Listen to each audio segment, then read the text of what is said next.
Hai, balik lagi ke channel aku dan di kesempatan kali ini aku mau bicarain tentang banyak banget pilihan yang kita hadapi dalam hidup ini. Seperti yang kita ketahui bahwa teknologi itu kan semakin berkembang nih sampai hari ini. Kita bisa lebih mudah mengakses apapun yang kita mau cukup dengan scroll, cukup dengan ketik di internet, lalu semua data itu akan muncul. Kalau aku inget-inget ya, ketika aku masih kecil dulu, bahkan untuk mengakses suatu informasi kita harus ke perpustakaan, kita harus tanya ke orang yang lebih tahu. Jadi ketika kita mau mendapatkan sebuah informasi, kita emang harus benar-benar berusaha untuk mendapatkan itu, tidak hanya dengan bermodal telepon genggam aja seperti sekarang ini. Nah memang sih kekurangannya saat itu adalah kita harus meluangkan lebih banyak waktu, lebih banyak usaha untuk mendapatkan informasi yang kita inginkan. Namun positifnya adalah kita bisa benar-benar menghargai nih apa yang udah kita peroleh dari apa yang udah kita usahakan. Jadi segala yang kita usahakan tuh kayak, oh aku mengusahakannya dengan maksimal, jadinya aku akan benar-benar manfaatkan kesempatan ini. Contoh sederhana deh, zaman dulu tuh mau belajar bahasa Inggris nggak gampang, tidak segampang sekarang ini. Kita harus yang benar-benar beli bukunya, harus benar-benar belajar, atau bahkan harus ikut les dulu supaya bisa pintar. Nah kalau sekarang mah kita tinggal buka YouTube, cari salah satu channel yang banyak subscribernya, yang memang kontennya bagus tentang bahasa Inggris, kita subscribe, kita bisa belajar tiap hari. Lebih gampang kan daripada zaman dulu. Nah tapi dari kemudahan yang kita dapatkan dari perkembangan teknologi ini tidak sepenuhnya membawakan dampak positif sih menurut aku. Jadi ada juga dampak negatif yang dibawa oleh perkembangan teknologi saat ini. Menurut aku, salah satu dampak yang paling signifikan yang dibawa oleh perkembangan teknologi ini adalah semakin banyak pilihan yang ditawarkan ke kita. Loh, Ton, bukannya malah bagus kalau kita banyak pilihan? Jadi kan kita bisa pilih mana yang terbaik buat kita. Betul, aku pun juga setuju bahwa semakin banyak pilihan, kita bisa semakin mantap nih untuk tahu mana yang terbaik buat kita. Namun, karena banyak banget pilihan, kadang ini jadi makan waktu buat kita. Kita harusnya bisa langsung fokus terhadap apa yang mau kita kerjakan, tapi karena saking banyaknya pilihan, jadinya kita bingung nih, harus tentuin yang mana dulu nih. Kita ambil contoh sederhananya. Aku mau belajar bahasa Inggris nih, terus aku buka di channel YouTube.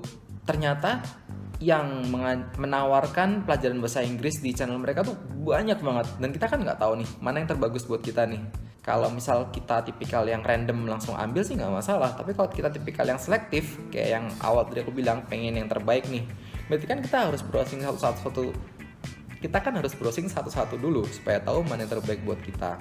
Nah, lalu dampak negatif yang kedua menurut aku dari perkembangan teknologi ini adalah kita jadi nggak bisa fokus, atau lebih tepatnya sih kita nggak bisa punya prioritas, belum bisa menentukan prioritas. Seperti yang tadi aku udah bilang bahwa akan ada banyak pilihan seiring dengan perkembangan teknologi. Nah, karena banyak banget nih pilihan yang ditawarkan ke kita sekarang, kita jadi bingung menentukan mana nih yang penting buat aku sekarang. Apakah aku penting untuk belajar dulu? Apakah aku tuh penting untuk mengejar passion aku? Atau mungkin hal yang lain yang mungkin orang tua, guru, ataupun teman-teman kita yang mereka pun bahkan nggak tahu, hanya kita yang tahu. Nah dari situ aku jadi mikir, wah ternyata perkembangan teknologi tidak selamanya membawakan dampak positif ya. Nah itu tadi dua dampak negatif yang menurut aku cukup signifikan dari perkembangan teknologi.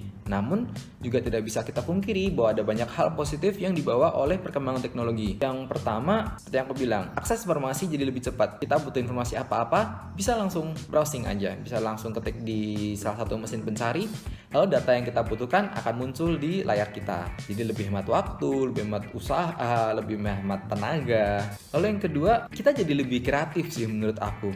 Karena kita bisa mencari apapun yang kita butuhkan dan kita bisa berkreasi sekreatif mungkin dengan berbagai macam wadah atau platform yang ditawarkan oleh teknologi saat ini. Seperti yang kita ketahui sekarang tuh kan YouTube, Instagram, TikTok, ada banyak banget aplikasi yang bisa jadi wadah buat kita untuk mengembangkan kreativitas kita. Nah itu sih kembali lagi ke kita sih, apakah kita mau mengembangkan kreativitas kita ataupun enggak. Itu kan kembali ke pilihan masing-masing individu. Lalu yang ketiga, menurut aku dampak positif dari perkembangan teknologi ini adalah tidak ada alasan buat kita untuk berkata tidak bisa. Karena gini, menurut aku tuh semua hal yang kita mau itu sebenarnya tuh udah ada yang pernah ngelakuin sebelumnya. Kalian misalnya pengen jadi apa?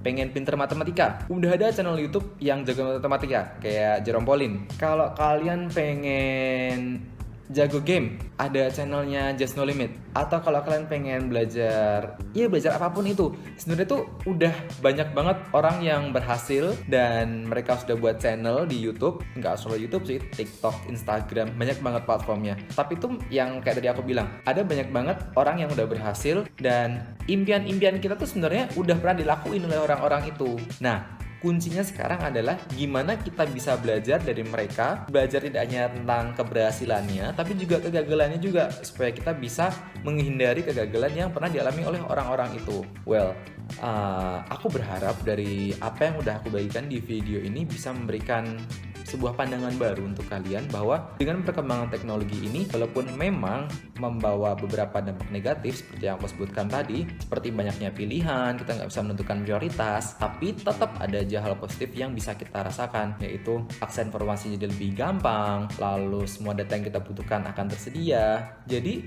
udah nggak ada lagi tuh alasan bahwa aduh aku nggak bisa ini nih, aku nggak bisa ini nih. Bahkan PR pelajaran sekalipun, kalau kita emang niat cari di internet, pasti akan ada jawabannya. Jadi ya aku berharap teman-teman bisa mengambil hal positif dari apa yang gue bagikan di video kali ini, dan ayo mulai kurangi kata nggak bisa. Karena semua orang tuh pasti bisa, tergantung kitanya aja mau atau enggak. Semoga menginspirasi. Terima kasih buat waktunya udah nonton, dan sampai jumpa di video berikutnya. Bye-bye.